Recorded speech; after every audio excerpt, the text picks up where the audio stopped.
Last month, I dug into one of my garden beds and stopped cold. The soil was so dark, so rich, it looked like I'd dumped bags of premium compost in there. But I hadn't bought a single thing. Not one bag. Not one amendment. Nothing.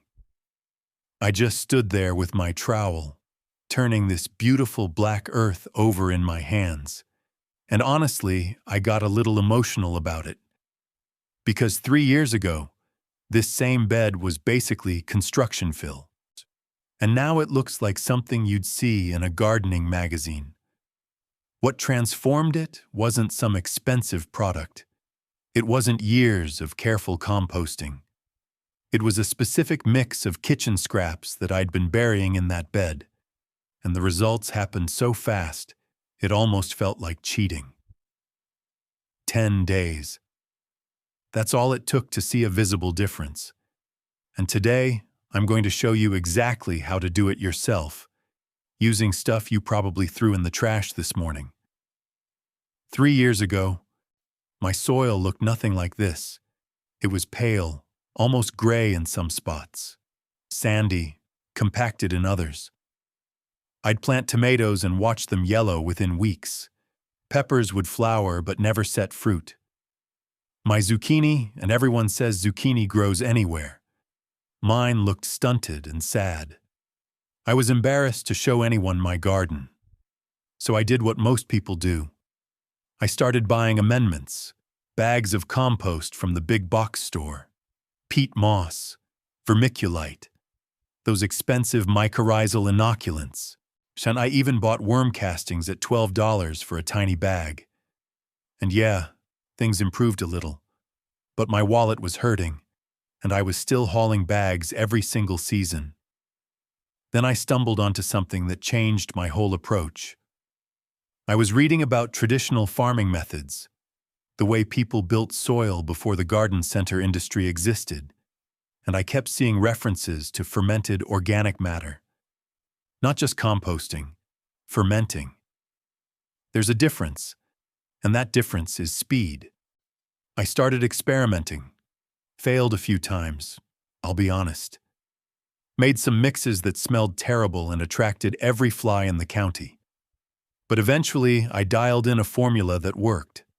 And when I say worked, I mean I watched my pale, lifeless soil turn genuinely black in under 2 weeks. My neighbor thought I'd bought new soil and replaced everything. I hadn't touched a single bag. Here's what nobody tells you when you start gardening. Good soil is expensive, and the stuff you buy often disappoints anyway. Think about what you're actually getting when you buy bagged compost. Most of it is made from municipal green waste, lawn clippings, tree trimmings, whatever people threw in their yard waste bins. It's composted in massive industrial piles, often not fully broken down, and sometimes it's got herbicide residue that can damage your plants. I've heard horror stories about tomatoes curling up and dying because the compost had persistent herbicides in it, and the cost adds up fast. A decent bag of compost runs $4 to $6. For one raised bed, you might need 5 or 6 bags to really amend the soil properly. That's $30 for one bed. If you've got multiple beds, a flower garden, some containers, you're looking at $100 or more every single year just to maintain decent soil. The garden center loves this. By the way, they love that you come back every spring, load up your cart, and hand over your money. It's a recurring revenue stream for them. They're not exactly motivated to tell you there's a free alternative sitting in your kitchen right now. And composting at home? Traditional composting is great, don't get me wrong, but it's slow. We're talking months to get finished compost. Sometimes a full year if you're not turning it regularly or if your ratios are off. Most people don't have the patience or the space for a big compost operation, so they give up, or they half-do it, or they just go back to buying bags. The other thing nobody mentions is that regular composting loses a lot of nutrients. When organic matter breaks down aerobically with oxygen, A significant portion of the nitrogen just volatilizes into the air. You're literally losing fertility to the atmosphere. It's better than sending scraps to the landfill, sure. Gee, but it's not the most efficient way to build soil. I spent 2 years in that cycle. Buy bags in spring. Watch my soil improve a little. Watch it compact and fade by fall. Buy more bags the next spring. It felt like I was renting good soil instead of owning it. What changed everything for me was understanding that my kitchen trash can was actually a goldmine of soil-building material. But only if I processed it the right way. The method I'm going to show you is based on fermentation, not decomposition. When you ferment organic matter in an anaerobic environment, without oxygen, something different happens. The beneficial microbes that thrive without oxygen break down the material while preserving almost all the nutrients. Nothing escapes into the air. Everything stays locked in the mix, ready to feed your soil. This is the same principle behind bokashi composting, if you've heard of that. But you don't need to buy special bokashi bran or expensive buckets with spigots. You can do this with materials you already have. The specific scraps you use matter a lot. Not all kitchen waste is equal for this purpose. What you want is a mix that's high in nitrogen and has enough natural sugars to kickstart fermentation. The perfect combination, in my experience, is coffee grounds, fruit scraps, and eggshells. Those 3 things together create a powerhouse soil amendment. Coffee grounds are nitrogen-rich and already have beneficial fungi growing on them. Fruit scraps, especially banana peels, apple cores, and citrus, provide sugars that feed the fermentation process. Eggshells add calcium and help balance the pH so things don't get too acidic. Together, they ferment quickly and break down into this dark, crumbly material that soil microbes absolutely love. Let me walk you through exactly how I make this mix, because the details matter more than you'd think. First, you need to collect your scraps. I keep a container on my counter, nothing fancy, just an old ice cream bucket with a lid. Every day, I toss in my coffee grounds, including the filter if it's paper. I add fruit scraps, but I chop them roughly first. Big chunks take longer to break down. Banana peels get sliced into inch-wide strips. Apple cores get quartered. Citrus peels get chopped too, though I use those sparingly because they're more acidic. Eggshells go in after I've rinsed them and let them dry for a day. Dry shells crush easier. I just crumble them with my hands right into the bucket. Here's what I don't add: meat, dairy, oils, or cooked food with heavy seasoning. Those can create odor problems and attract pests. Stick to coffee, fruit, and eggshells. Maybe vegetable trimmings like carrot tops or lettuce ends. But fruit is better because of the sugar content. Once your bucket is about 3/4 full, it's time to process it. This is where the magic happens. Dump your scraps into a 5-gallon bucket. Now add 2 tablespoons of molasses. Regular unsulfured molasses from the grocery store, the kind you'd use for baking. This feeds the fermentation bacteria and speeds everything up dramatically. Next, add 1 tablespoon of plain yogurt. Just regular yogurt with live cultures. This introduces lactobacillus bacteria, which are the workhorses of fermentation. They're the same bacteria that make sauerkraut and kimchi, and they do incredible things to organic matter. But mix everything together thoroughly. I use a long wooden spoon. Get the molasses and yogurt distributed throughout all the scraps. Now here's the crucial part. You need to create an anaerobic environment. Press the mixture down firmly with your hands or the back of the spoon. You want to eliminate air pockets. Then lay a piece of plastic wrap directly on the surface of the mix, pressing it down so there's contact.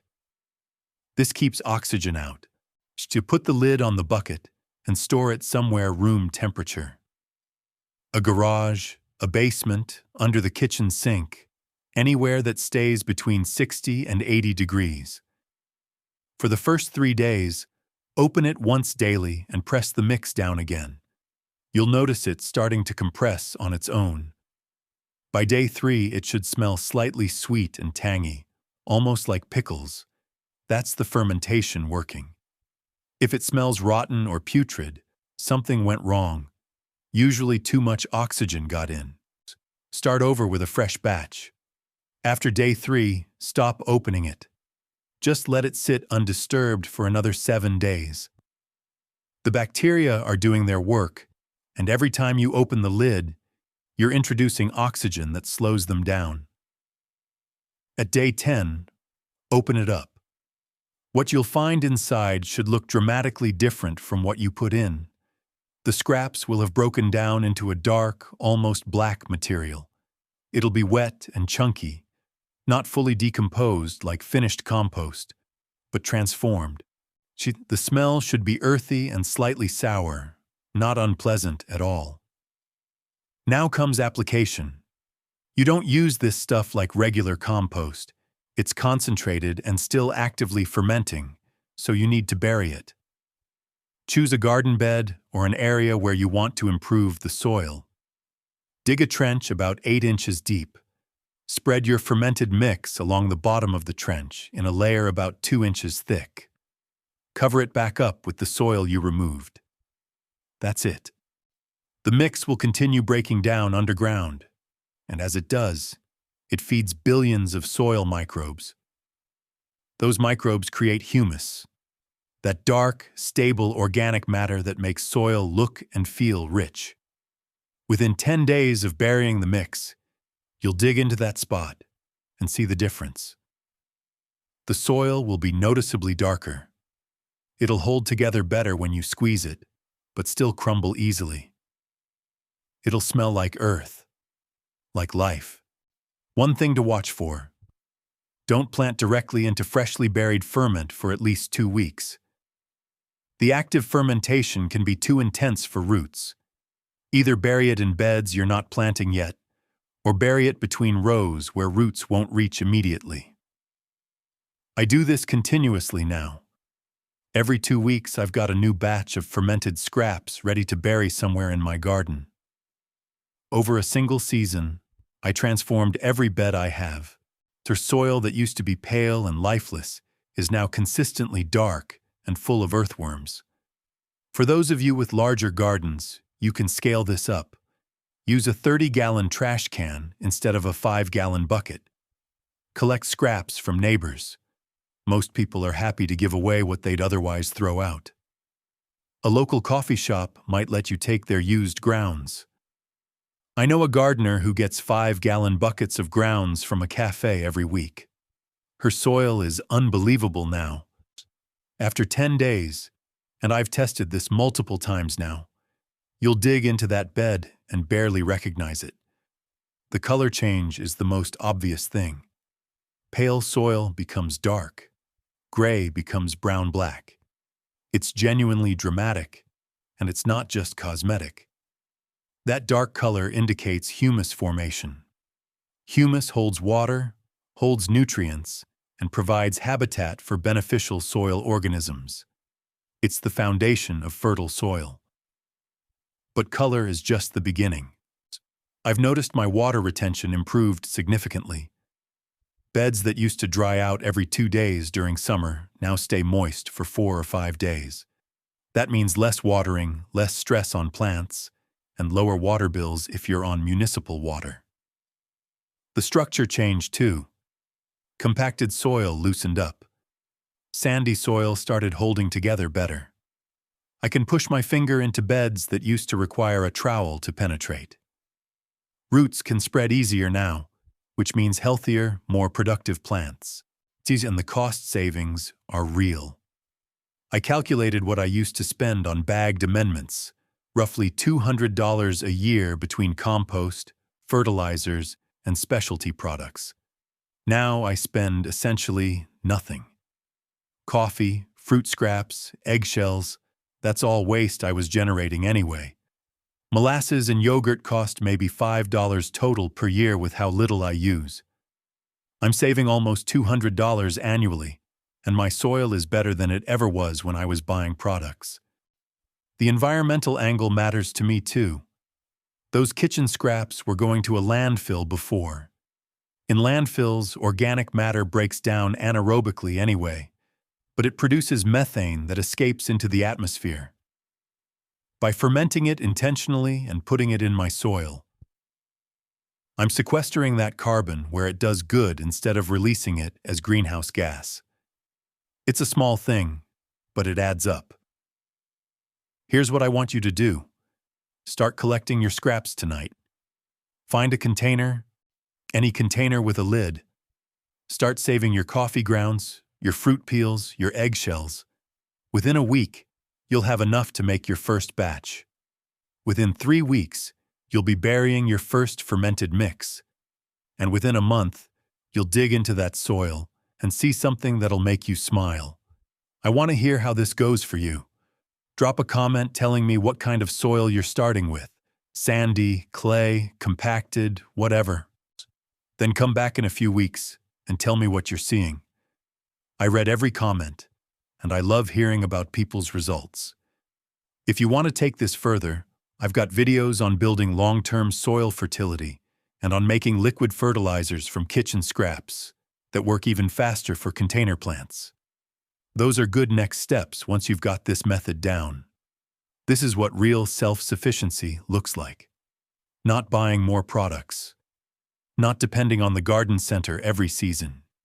It's using what you already have, understanding how nature actually works, and building something that improves year after year without another dollar spent. Your kitchen scraps aren't trash. They're the foundation of the best soil you've ever grown in. Start tonight. Your garden will thank you for it.